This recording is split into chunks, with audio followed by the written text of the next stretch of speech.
Donc on va commencer. Bismillah, walhamdulillah, wassalatu wassalamu ala rasulillah, wa ala alihi wa sahbihi wa man walahu amma ba'd. Juste avant de reprendre avec les exercices et terminer la leçon numéro 2, j'aimerais revenir sur un point en particulier que je vous ai mentionné même sur le groupe, parce que je vous ai expliqué qu'il y avait eu un peu de confusion dans l'explication d'un point là par rapport à Al-Jazm. Et dans l'explication des ulama, ils expliquent que Al-Jazm, c'est quelque chose qui est spécifique au verbe. D'accord, il n'y a pas de noms qui peuvent être majzoum, c'est seulement les verbes qui peuvent être majzoum. De la même manière qu'il n'y a pas de noms il n'y a pas de verbes qui peuvent être majrour. C'est seulement les noms qui peuvent être majrour. D'accord? On a expliqué ça déjà. Et au dernier cours, j'avais expliqué que Al-Jazm, il se manifeste de deux manières. Et comme les ulama, ils ont expliqué, Al-Jazm alamatan as-sukun wal-hadf. Et j'ai expliqué que au dernier cours que al-hadf c'est par rapport au nom qui est par exemple au verbe plutôt qui est mudari, al-fi'l al-mudari, et en particulier le verbe qui est mudari, soit qu'il fait partie des al-af'al al-khamsa, yaf'alun, taf'alun, yaf'alun, taf'alun, yaf'alan, taf'alan et taf'alin. Hadf al-noun pour ces 5 verbes et hadf al-akhir pour le verbe qui est dont la dernière lettre est un harf illa, une lettre qui est parmi les huruf qu'on appelle huruf al-illa. Et al-huruf al-illa, on a expliqué que c'est les 3 longues voyelles, soit al-alif ou al-waw ou al-ya. D'accord? Donc j'ai mentionné ça au dernier cours et c'est ça ce qui est mentionné ici. أما الحذف فيكون علامة للجزم في الفعل المضارع المعتل الآخر والأفعال الخمسة التي رفعها بثبوت النون. Donc ça c'est ici que c'est expliqué. Et tandis que as-sukun c'est pour al-fi'l al-mudari' as-sahih al-akhir, celui dont la terminaison est ordinaire ou normale ou régulière, comme par exemple yaftahu, lam yaftah. Si il est majzoum par lam, on va écrire lam yaftah. Donc juste pour clarifier ça, je vais vous mentionner ou je vais vous écrire un petit exemple ici pour que ce soit plus clair, Inch'Allah. Donc, pour les verbes qui terminent par une harf illa, je vais écrire le verbe au passé, puis au présent. Al-madi,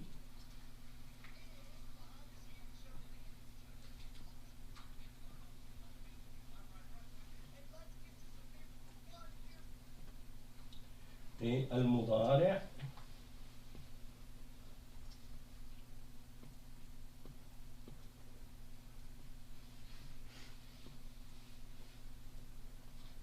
d'accord?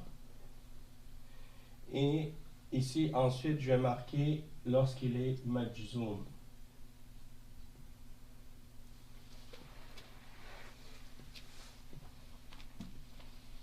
Non, je vais faire ça. Majzoum. Attends, je vais l'effacer pour que ce soit plus beau.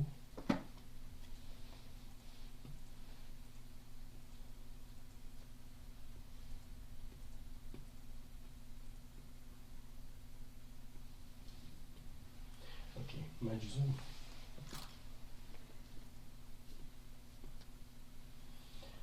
Ok.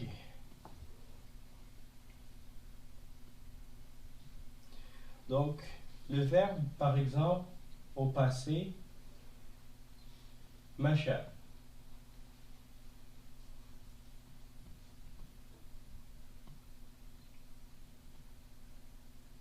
Ok, Masha.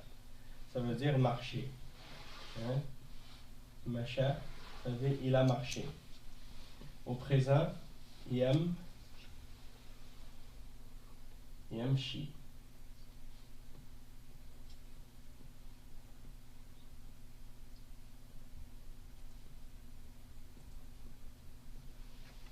D'accord? Donc, au passé, la dernière lettre, c'est une harf illa qui est le alif maqsoura. La dernière lettre, c'est un alif maqsoura. Au présent, la dernière lettre, c'est un ya. Et si il est majzoum, on met devant lam. Et lam, ça fait partie des lettres qui rendent le verbe majzoum. D'accord? Comme pour les lettres qui sont les huruf al-jar, elles rendent le mot qui suit majrour, eh bien, il y a des lettres, si on les utilise devant un verbe, elles rendent le verbe majzoum. Comme il y a aussi des lettres, si on les utilise, des huruf, si on les utilise devant certains verbes, elles vont être mansoub, comme an, par exemple. D'accord? Donc, lam, quand il va être majzoum, on va écrire lam yamshi. Sauf qu'on va enlever le ya. Il ne va pas être écrit. Lam yamshi. Donc, qu'est-ce qu'on a fait? On a fait hadf. Hudifa al-ya. Donc, al-ya mahdouf. Donc, c'est ce qu'on appelle ici al-hadf.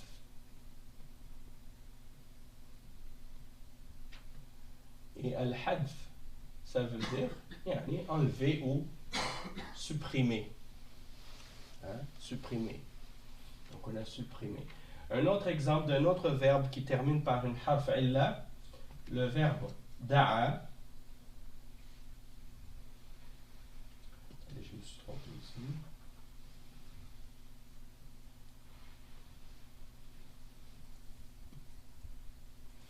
Ok, da'a.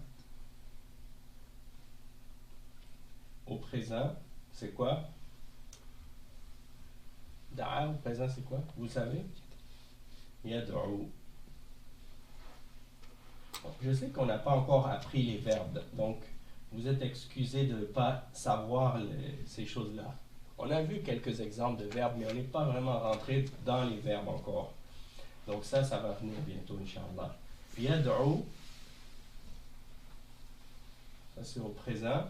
Et si je l'écris avec lam devant, c'est lam yad'u. Lam yad'u.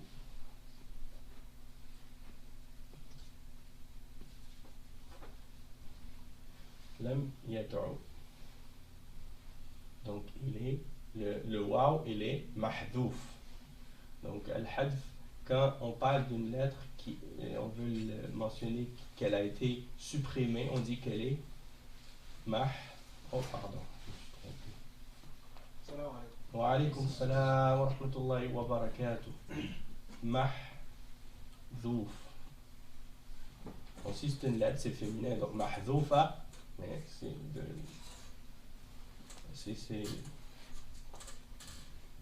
mahdouf. Mahdoufun ou mahdoufatun, si c'est féminin. Un autre exemple avec la lettre lorsque c'est un alif, comme harf illa à la fin. Le verbe naha.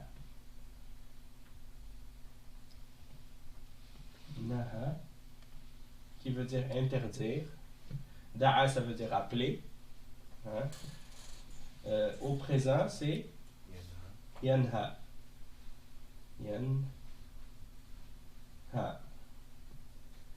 Ara'ayta alladhi yanha. Yanha.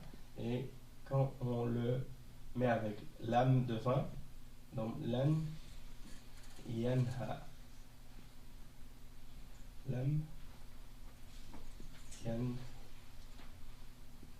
لم ينهى.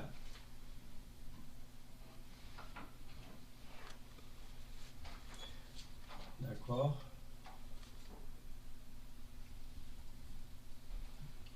Donc, en fait, c'est ça que je voulais revoir avec vous seulement pour exprimer le verbe lorsqu'il est majzoum. Le verbe lorsqu'il est majzoum. Mais je vous avais mentionné un autre point avec d'autres verbes. Par exemple, j'avais mentionné comme exemple le verbe, je vais l'écrire en dessous pour vous montrer l'exemple de ce que je voulais dire. J'avais mentionné d'autres verbes comme par exemple le verbe kana au passé, kana, et yakunu.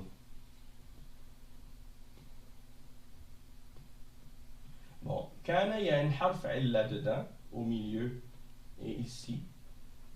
Donc, quand il est au passé, c'est kana, c'est le alif qui est au milieu. Et au présent, c'est le waw. Et lorsqu'il est majzoum, on écrit lam. Oh, pardon. Il faut que je me corrige à chaque fois. Lorsqu'on met lam devant, il n'est pas majzoum par le fait d'avoir été supprimé son harf illa. Le signe de son jazm, c'est le sukun. C'est ça que je ne vous avais pas expliqué correctement la dernière fois. C'est par exemple, ici tu vas dire lam, ça va être quoi? Yakun. Lam yakun. Et lam yakun. Donc le frère Moussa, la dernière fois, je me souviens, m'avait posé la question, est-ce que c'est le sukun, son signe, le signe de son jazm, ou bien c'est le fait d'avoir enlevé le waw? Eh ben, c'était une bonne question. Et puis à ce moment-là, c'est là que j'ai eu un doute quand il m'a posé cette question. Et j'ai posé la question, j'ai téléphoné à un de mes anciens profs à Médine. Et je lui ai posé la question et justement, il m'a expliqué. Il m'a dit que ici, en fait, le signe du jazm, c'est pas le hadf du waw qui est ici. Non. En fait, la raison pourquoi le waw il est enlevé, c'est pour une toute autre raison. Et je vais vous montrer la raison ici. C'est que en réalité, yakun, ça s'écrit comme ça. Lam, kana, yakunu. Ça, c'est comment il s'écrit. Et ici, il y a un sukun. Mais quand tu l'écris ici, je devais l'écrire comme ça, par exemple. J'écrirai avec le lam devant. Lam, yaku.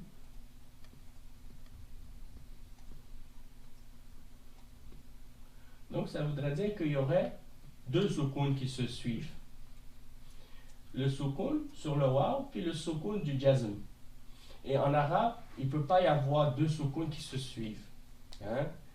Alors, qu'est-ce qui arrive? Eh bien, on l'enlève complètement. Pour pas qu'il y ait deux sukuns qui se suivent, on enlève le waw. Et donc, le résultat, ça devient lam yakun.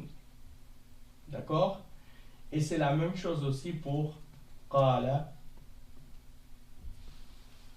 yaqulu.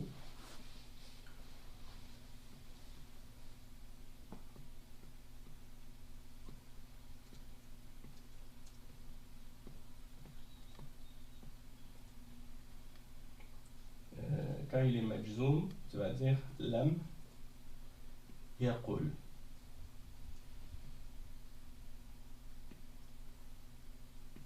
Là, je l'écris comme ça, juste pour vous montrer l'exemple. Il y a deux sukuns, donc on l'enlève, le premier, et ça devient lam yaqul.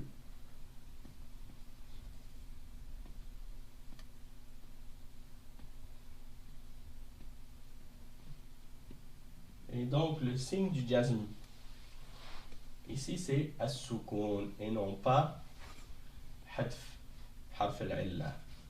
Parce que, comme on l'avait déjà expliqué, dans les arabes, dans la langue arabe, quand on parle des arabes, on parle strictement et uniquement de ce qui se passe avec la dernière lettre du mot. Ce qui se passe à l'intérieur du mot, ça n'a pas rapport avec un nahou. Ça n'a pas rapport avec l'irab. D'accord? L'irab, c'est strictement ce qui arrive à la terminaison du mot et non pas à ce qui se passe à l'intérieur. Ce qui se passe à l'intérieur du mot, ça c'est autre chose. Ça rentre dans un sarf et non pas dans un nahou. C'est quoi le nom de la règle? التقاء الساكنين. الالتقاء الساكنين. Donc, حذف الواو. Ici, je pourrais écrire, par exemple,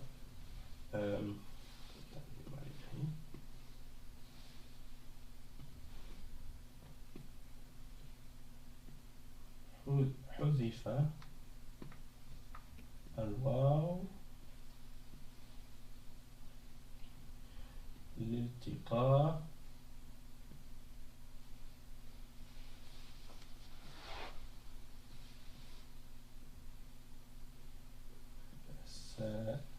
الساكنان.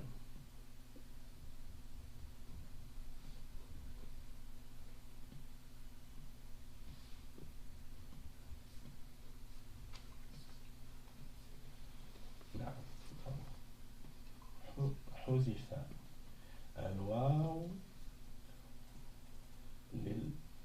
للالتقاء. Je pense que j'ai mis un lame de trop ici. Ouais, comme ça. Okay. الالتقاء الساكنين. Il n'est pas mon filet.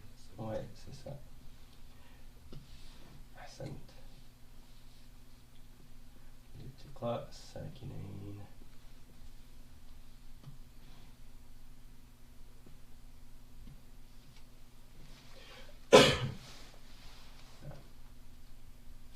Donc le sakinain ici il est duel, muthanna, et le signe du muthanna lorsqu'il est majrour, il prend un ya. Donc c'est pour ça que j'ai dit sakinain, parce qu'il est mudaf ilayh ici. Donc je pense que ça clarifie un peu mieux la chose par rapport à ce que j'avais dit au dernier cours, et ça va vous éviter d'avoir une erreur dans la compréhension par rapport à ce sujet-là. Parce que c'est des petits détails, c'est des subtilités, mais ça peut causer des complications de compréhension par la suite si on n'a pas bien compris ce point-là tout de suite. D'accord? Donc je vais vous laisser quelques instants pour terminer à prendre note.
C'est bon? Donc, khair, Inch'Allah. Juste vérifier un point. Ok, donc, فصل المعربات. المعربات قسمان. قسم يعرب بالحركات وقسم يعرب بالحروف. Donc ça c'est un résumé de tout ce qu'on a vu ici, cette page-là. Donc il t'explique que les mu'arabat, les choses qui sont mu'rab, elles sont de deux catégories. Soit qu'elles sont mu'rab par les harakat. Les harakat, c'est quoi? C'est al-fatha, al-kasra, al-damma, ou bien al-sukun. Et qismun yu'rabu bil-huruf.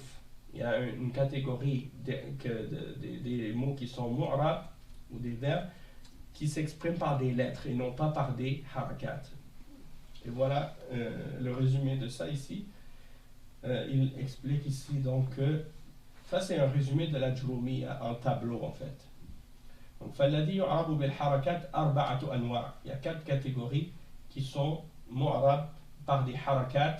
C'est al-ism al-mufrad, le nom singulier, جمع التكسير, جمع المؤنث السالم, et الفعل المضارع الذي لم يتصل بآخره شيء. Donc le verbe au présent avec lequel il n'y a rien qui est rattaché. Il dit وكلها ترفع بالضمة وتنصب بالفتحة وتخفض بالكسرة وتجزم بالسكون. وخرج عن ذلك 3 أشياء. جمع المؤنث السالم ينصب بالكسرة، والاسم الذي لا ينصرف يخفض بالفتحة، والفعل المضارع المعتل الأخير يجزم بحذف آخره. Donc ça c'est les 3 exceptions par rapport à ça. Ici القسم الثاني قسم يعرب بالحروف. الذي يعرب بالحروف 4 أنواع. Donc il y a aussi 4 catégories dont l'Arab se fait par les lettres. التثنية c'est المثنى, le duel. يعني ترفع بالألف وتنصب وتخفض بالياء. Donc quand il est marfou' il prend alif, quand il est mansoub ou majrour il prend un ya. جمع المذكر السالم فيرفع بالواو وينصب ويخفض بالياء. Donc le جمع المذكر السالم lorsqu'il est marfou' il prend un waw, lorsqu'il est mansoub ou majrour il prend un ya. مسلمون مسلمين. Ici en haut مسلمان مسلمين, مسلمين pour le duel. Pour le troisième exemple, al-asma al-khamsa, Abu, Abuka, Akhuka, Fuka, Dhu, Fuka et Dhuman, Abuka et Hamuka, les 5 noms. Yurfa'u bil waw wa tunsabu wa tukhfadu bil ya. Donc quand il est marfou, il prend un waw, et quand il est mansoub, ici, je crois qu'ici qu'il y a une erreur parce que quand il est mansoub, il prend un alif en réalité. Ra'aytu abaka. Donc ici, là, il y a un fi khata. On va écrire.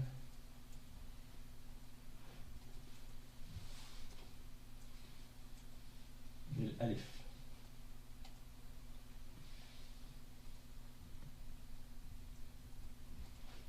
Non.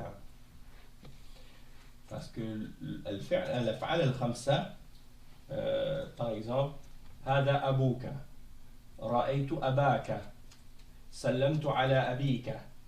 Donc quand il est mansoub, il prend un alif et non pas un ya. Donc ici ils ont fait une erreur dans cet exemple là. Et الأفعال الخمسة c'est les 5 ici.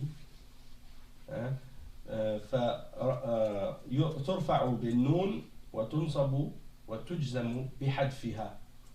يفعلان تفعلان يفعلون تفعلون تفعلين. C'est ça les 5 verbes. D'accord? Et là, la prochaine étape dans la Jurumiyya, le prochain chapitre dans la Jurumiyya, c'est les verbes. On ne va pas voir ça aujourd'hui, mais Inch'Allah, petit à petit, on va rentrer dans l'explication des verbes, le passé, le présent et le verbe impératif. Et on va voir qu'est-ce que sont ces catégories-là et comment on les compose et les choses qui peuvent rentrer dedans. Ici, vous voyez, il mentionne al-madi, al-mudari et al-amr. Et c'est facile pour les arabes des verbes parce que, regardez, al-madi, maftouh al-akhir abadan. Le verbe au passé est toujours avec une fatha à la fin. Fataha, kataba, akala, ça finit toujours, la dernière lettre finit toujours par une fatha. Donc il est mabni, hein, à la hada. Sauf s'il est rattaché à quelque chose, ben, ça peut des fois changer, mais il va toujours être mabni. Hein? Tandis que le verbe amr, majzoum abadan. Le verbe impératif est toujours majzoum. Donc il prend toujours une sukun. Hein? Idrib, if'al, ukhruj, udkhul, kul, qul, kul, idhab, ijlis, irkab, ijri. Toujours avec une soukoun, sauf quand c'est le cas d'un verbe qui termine par une harf illa. Là, on enlève la dernière lettre, donc ijri par exemple, imshi. Hein, on va pas mettre une soukoun, on met une haraka parce que deux soukouns ne peuvent pas se suivre. Hein? Bon, فالنواصب 10. Donc il y a 10 parmi les nawasib. On peut dire huruf al-nasb, les lettres qui rendent le verbe mansoub, et c'est les 10 qui sont ici. An, lan, idhan, kay, lama kay. Je veux pas que vous preniez ça en note, c'est juste pour que vous le voyez. Lam al-juhud, c'est-à-dire le lam de la négation. Hatta, al-jawab bil-fa, al-waw wa aw. Et il y en a que c'est dans certaines conditions que ça s'applique, pas dans tous les cas. Donc il faut connaître le type et les conditions pour que il soit parmi les nawasib. Et la même chose pour al-jawazim. Al-jawazim, 18. Il y en a 18. Et là c'est lam, lamma, alam, alamma, lam al-amr, wa du'a, la, في النهي والدعاء إن ما من مهما إذما أي متى أين أيان أن حيثما كيفما et ainsi de suite. D'accord? Donc une fois qu'on va avoir vu ça, après on va rentrer dans al-marfu'at. Et après, il y aura al-mansoubat, et après, ainsi de suite. Bon, on peut fermer ça. Discard. Je pense que j'ai fermé les deux. Je vais leur ouvrir.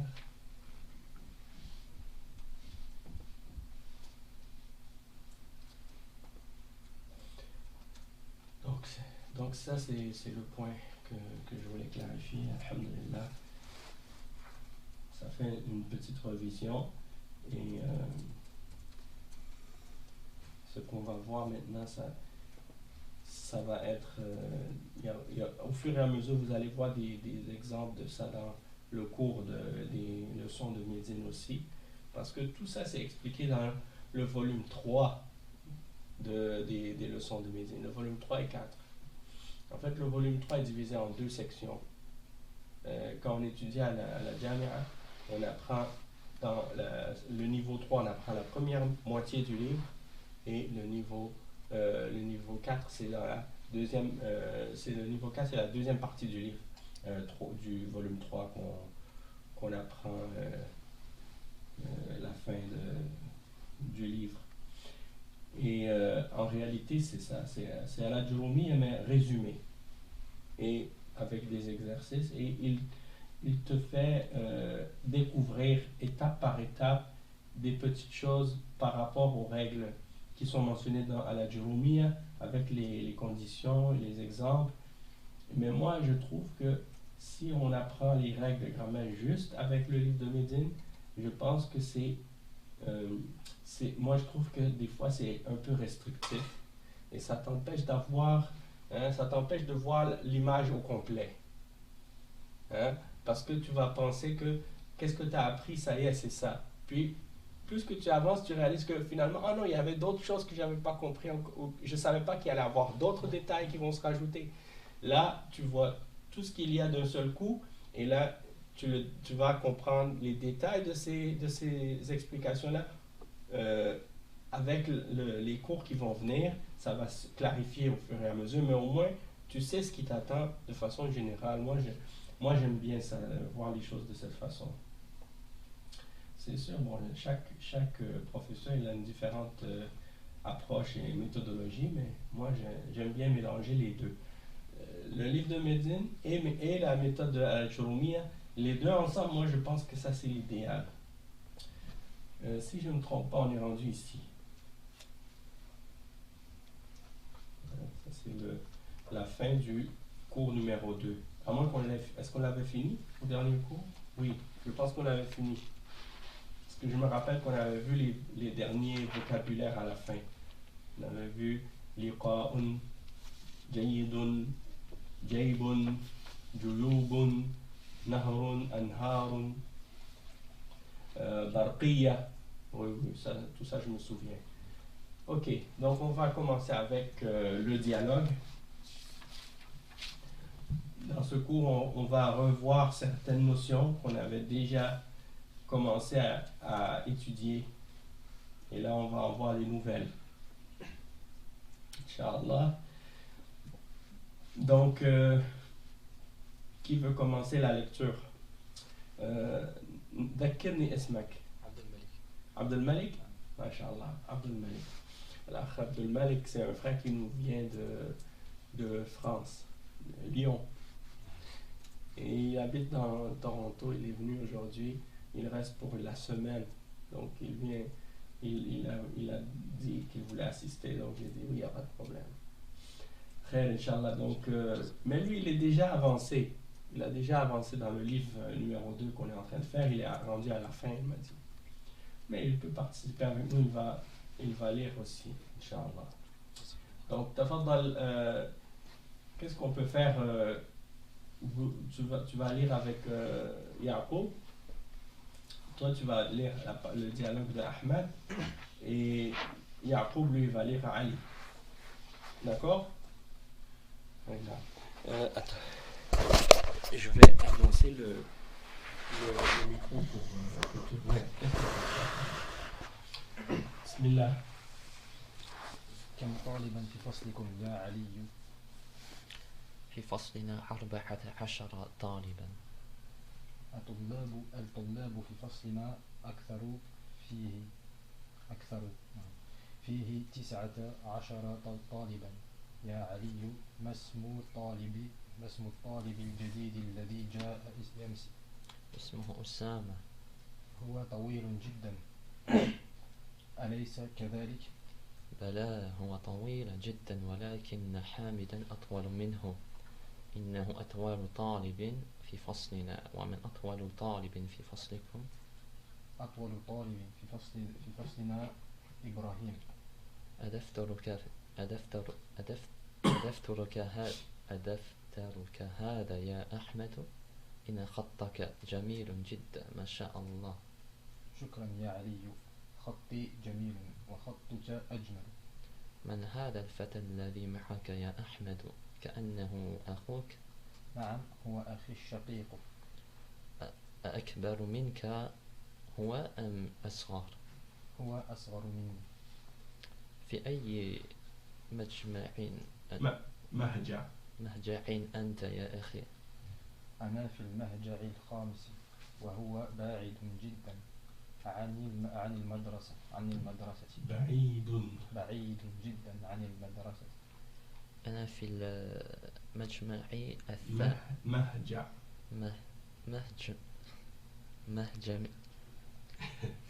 أنا في المهجع الثامن، وهو أبعد من مهجعكم. نعم. أيهما أحسن؟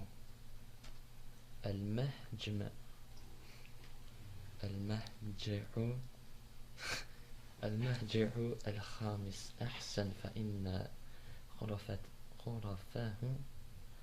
أوسع ونوافذ أكبر. ونوافذه أكبر، ومراحيض ومراحضه أنظف أنظف. أنظف والسرور التي فيه أجمل. طيب خير Inch'Allah. On va recommencer le dialogue avec le frère Moussa et Yaqub. Mourad, عفوا. كم طالبا في فصلكم يا علي؟ في فصلنا 14 14 طالبا. الطلاب في فصلنا أكثر، فيه 19 طالبا. يا علي، ما اسم الطالب الجديد الذي جاء أمس؟ اسمه أسامة. هو طويل جدا، أليس كذلك؟ بلى، هو طويل جدا، ولكن حامدا أطول منه. إنه أطول طالب في فصلنا. ومن أطول طالب في فصلكم؟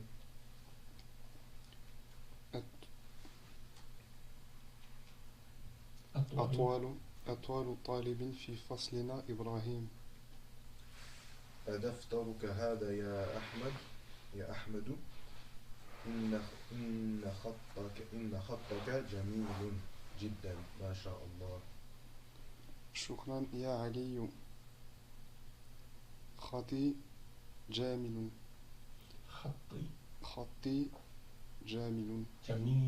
جميل. وخطك أجمل. من هذا الفتى الذي معك يا أحمد؟ كأنه أخوك. نعم، هو أخي الشقيق. أأكبر منك هو أم أصغر؟ هو أصغر مني. في أي مهجع أنت يا أخي؟ أنا في المهجع الخامس، وهو بعيد جدا عن المدرسة.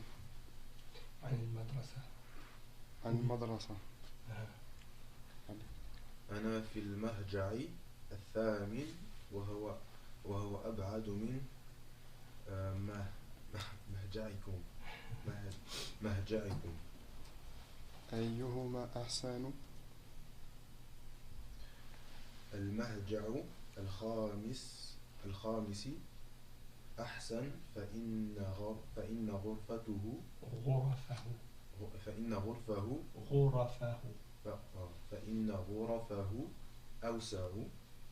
أوسع، ونوافذه أكبر، ومراحيضه أنظف، والسرور التي فيه أجمل. نعم. خير Inch'Allah. Donc on va juste revoir maintenant rapidement le dialogue. Donc il y a des choses qu'on a vues déjà, comme par exemple Kam Taliban. Et on a expliqué pourquoi Taliban est mansoub ici, parce que c'est le tamyiz. Hein? On a vu ça dans le volume 1. Fi faslikum ya Ali. Fi faslina 14 taliban. Et on voit les chiffres composés maintenant. C'est-à-dire, dans le volume 1, on a vu les chiffres de 3 à 10. Là, maintenant, on rentre dans les chiffres composés, c'est-à-dire de 11 à 20. Hein? Et on va voir, par exemple, la règle à propos de ces chiffres-là, comment ça s'écrit et c'est quoi les règles par rapport à ça. Ça fait partie des exercices dans ce chapitre, ou bien dans cette leçon. الطلاب في فصلنا أكثر. On voit maintenant une autre catégorie aussi. Tu avais une question? Ouais, en fait, juste quand il y a, on va dire, il y a Ahmadou. Oui. Le ya, est-ce qu'ils ne rend pas mansoub après? Parce que j'ai vu parfois comme il y a Ça aussi, ça aussi, on va voir, c'est qu'est-ce qui rentre dans les règles de qu'est-ce qu'on appelle al-munada. Hein? Al-munada. Et il y a des règles. Parfois, qu'est-ce qui suit va être mansoub, parfois il va être marfou'. Mais dans quel cas? On va voir ça aussi, Inch'Allah. في فصلنا الطلاب في فصلنا أكثر. Donc ici on voit une nouvelle chose qu'on n'a pas vue encore, je pense, et c'est qu'est-ce qu'on appelle al-ismu. Attendez, je vais incliner ça un peu.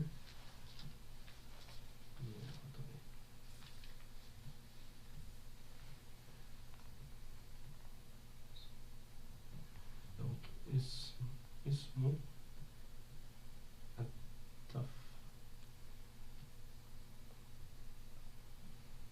التفضيل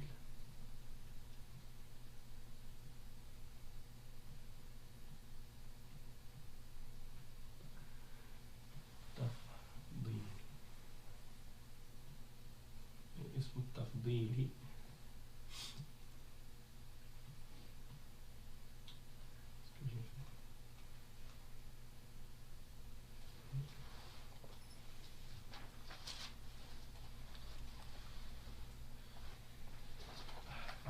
qu'est-ce qui est arrivé, mais que le mot est disparu. Ah, il est là.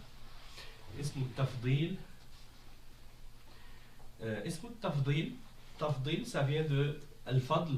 Al-fadl qui veut dire quand quelque chose est méritoire ou excellent ou meilleur. Hein? Donc, ism al-tafdil, c'est le mot qu'on utilise pour mentionner que quelque chose est supérieur ou meilleur que quelque chose d'autre. Donc, c'est comme, je pense, qu'est-ce qu'on appelle en français le superlatif, non? Est-ce que c'est ça? Oui? Le superlatif? Meilleur.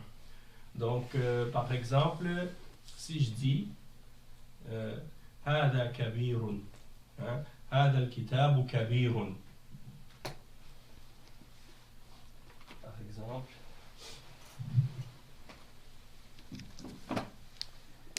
l'illustration par exemple, c'est toujours le meilleur. Par exemple, je dis هذا الكتاب كبير وهذا الكتاب أكبر. أكبر, ça veut dire plus grand. Hein? Donc, quand je mets un mot sous la forme af'al, ça rend le mot sous cette forme qui est superlative.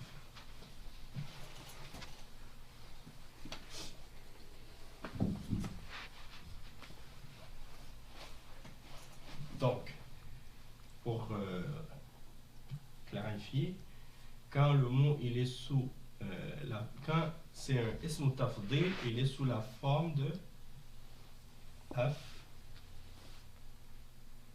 af'al. Ça c'est la forme. Al-wazn, en arabe on dit al-wazn.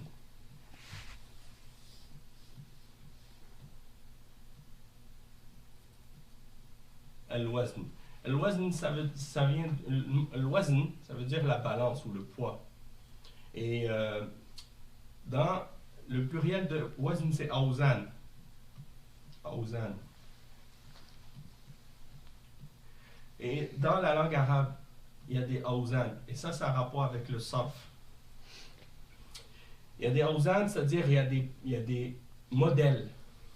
Il y a des modèles, des formes. Quand un mot est mis sous cette forme, il prend un sens spécifique.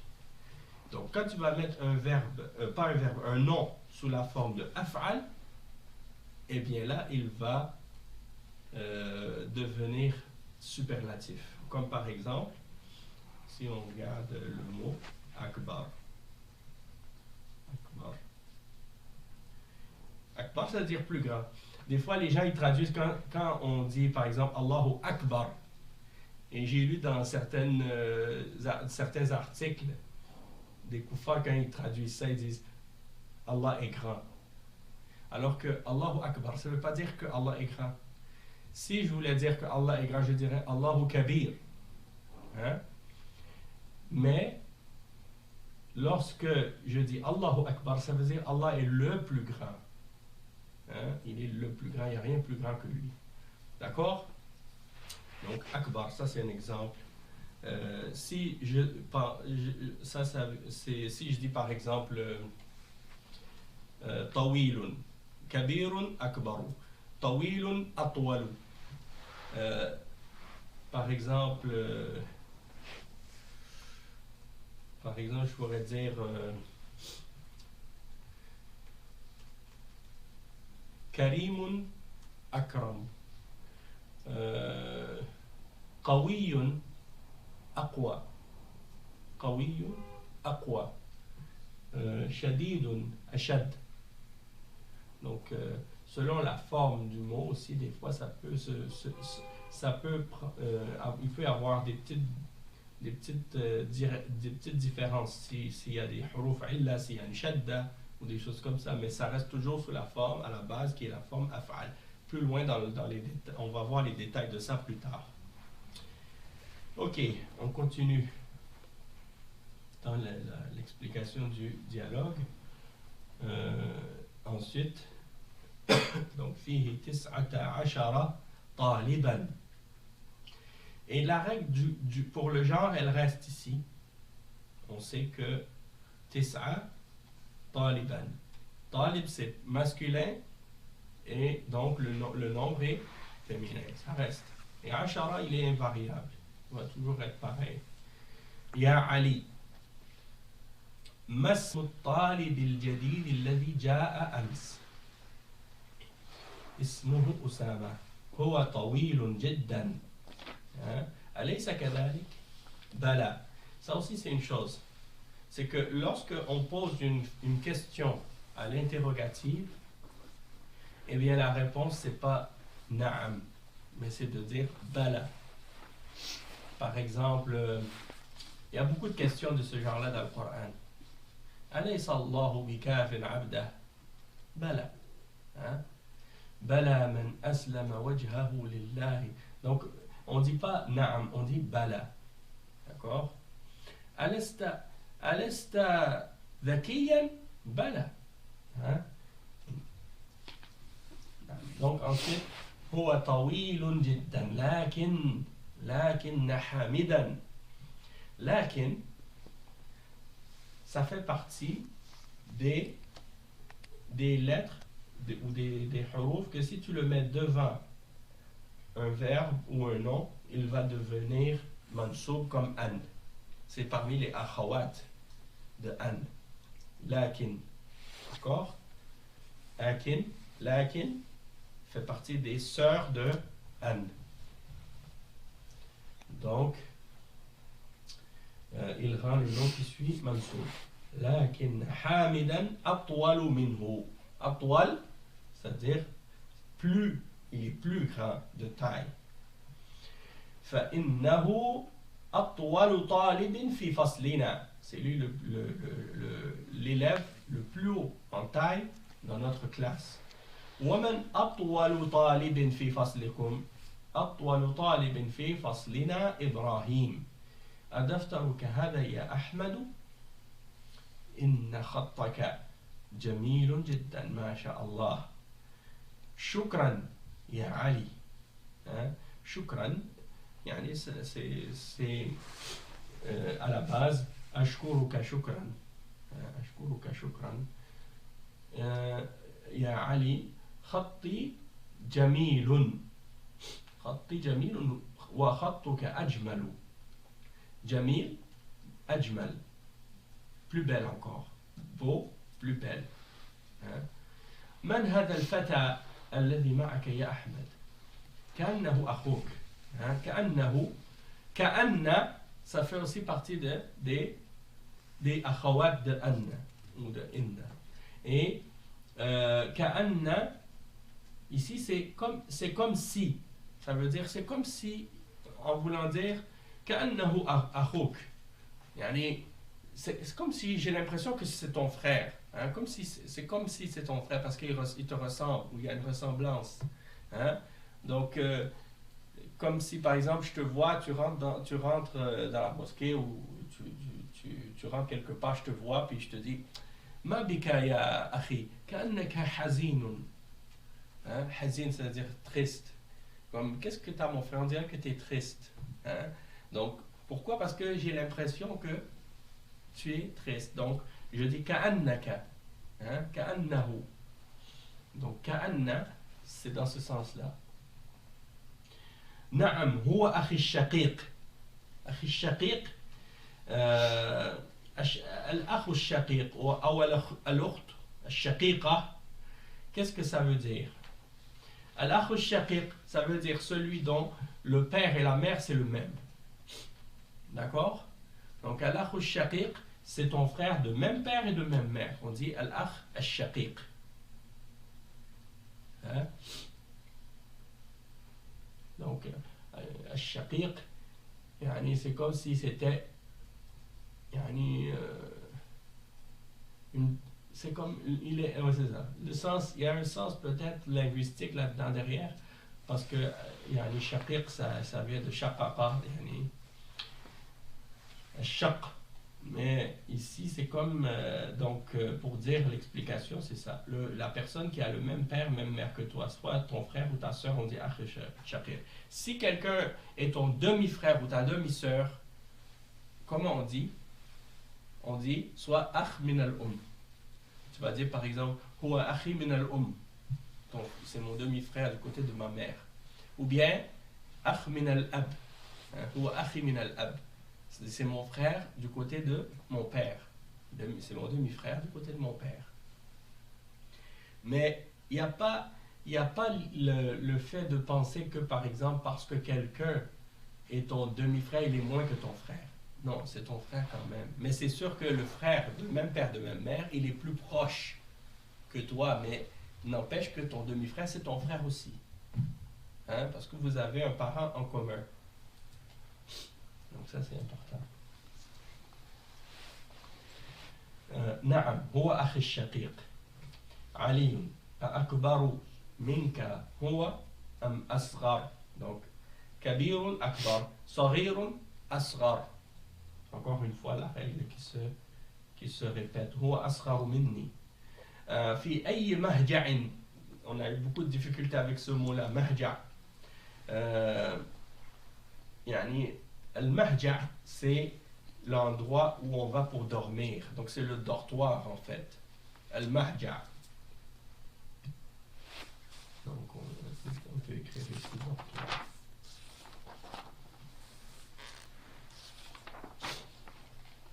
Comment ils l'ont traduit dans est-ce qu'ils ont une traduction? Non, j'avais écrit dortoir aussi. Ah, ok. Mais il est qu'en arabe. Ah, ok. Donc c'est ça, c'est le dortoir parce que si je me souviens bien, le mot, la racine de ce mot c'est haja'a. Le ha, wal jim, wal ayn. Et si on regarde par exemple dans les dictionnaires arabes par rapport à haja'a, parce que c'est comme ça qu'on recherche un mot dans le dictionnaire arabe, on écrit sa racine. Et le ha, le jim et le ayn. J'ai mon petit dictionnaire, une application que j'ai là qui est très intéressante. نعم. الهاء والجيم والعين كلمة تدل على نوم وهجع هجوعا نام ليلا لقيته بعد هجعة مما قيس على هذا رجل هجع أي أحمق مستنيم إلى كل. Donc c'est ça. Et sinon كانوا قليلا من الليل ما يهجعون dans le Coran. Allah subhanahu wa ta'ala, il parle إن المتقين في جنات وعيون آخذين ما آتاهم ربهم إنهم كانوا قبل ذلك محسنين. كانوا قليلا من الليل ما يهجعون. C'est-à-dire ils dormaient peu la nuit. Pourquoi? Parce qu'ils passaient leur nuit à prier. Donc c'est ça, c'est pour ça qu'on dit donc al-mahja' c'est ismu makan. Maf'al c'est un autre wazn. Quand on met un mot sur cette forme en arabe, hein, ça veut dire un lieu. Donc tu prends la racine et tu le mets sous la forme de maf'al, ça devient ismu makan. Et ça veut dire un lieu, le lieu où tu dors. Al-mahja'. Est-ce qu'on peut faire la même chose comme le verbe nam? Avec nam? On rend sur la forme de phrase. Avec tabakha. Avec Tabakha, matbakh. matbakh, oui. Al-matbakh, la cuisine, l'endroit où tu cuisines. Al-ma'rid, al-manzil, المكان الذي تنزل فيه. En tout cas, il y a plusieurs comme ça, mais il y a peut-être certains mots qui ne peuvent pas rentrer dans certains verbes qui ne peuvent pas rentrer. Parce que nama, c'est un verbe dont la lettre du milieu est une harf illa. Et donc, ma'nam, Allahu a'lam. Je ne sais pas si on peut faire un ismu makan avec. Mais je vais vous écrire, par exemple, ici je vais vous écrire maf'al.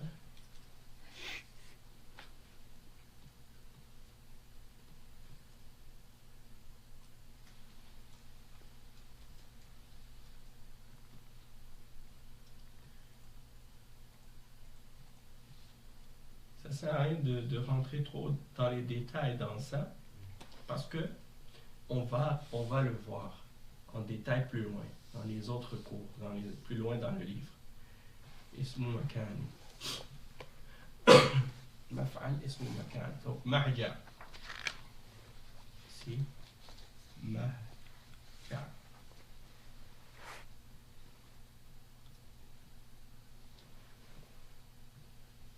Donc, c'est ça. من الهجع وهو الذي هو النوم, le sommeil. Ok. ثم بعد ذلك أنا في المهجع الخامس. Je suis dans le dortoir numéro 5. Et il dit وهو بعيد جدا عن المدرسة. أنا في المهجع الثامن. Donc ça c'est les chiffres cardinaux. Est-ce qu'on les a vus les chiffres cardinaux? On les a pas vus. الأول الثاني الثالث الرابع الخامس. Donc les chiffres cardinaux c'est comme premier, deuxième, troisième, quatrième, cinquième, sixième, septième, huitième, et ainsi de suite. Donc ça, c'est les chiffres qu'on appelle en français cardinaux. C'est-à-dire quand on veut numéroter l'ordre, on veut expliquer l'ordre de quelque chose. Donc ça, c'est un autre point qui va être discuté dans ce chapitre, ou dans cette leçon. وهو بعيد جدا عن المدرسة. أنا في المهجع الثامن وهو أبعد من مهجعكم. Donc on voit ici l'attachement du dhamir à la fin du mot.